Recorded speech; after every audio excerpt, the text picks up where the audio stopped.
Hi, could you talk about the U.S. participation in the recent coup against the Venezuelan president, including the active involvement of Otto Reich and Elliot Abrams back from the Reagan years, and also about the removal of the Brazilian ambassador to the Organization Against the Proliferation of Chemical Weapons? Let's take one, if we can. Okay. I couldn't hear most of it.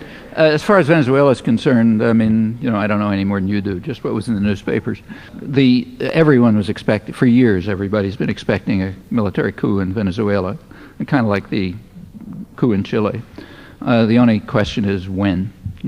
That there have been plans for it, I don't think we can seriously doubt. When the military coup took place, it was immediately welcomed in Washington and in the editorials and everywhere else, a wonderful thing.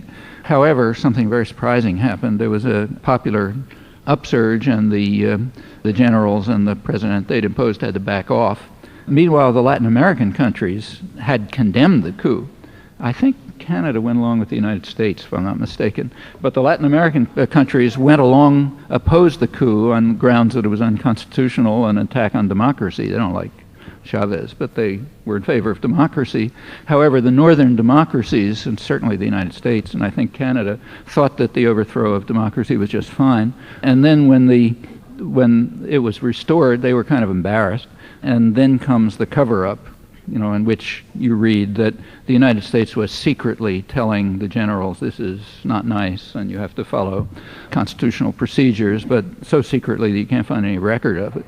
Well, you can make of that what you like. The U.S. is embarrassed by its open opposition to democracy in comparison with Latin America, and it has to cover up, and there'll be a cover-up. But my suspicion, like everyone else's, is there'll be another coup, unless Chavez is really tamed.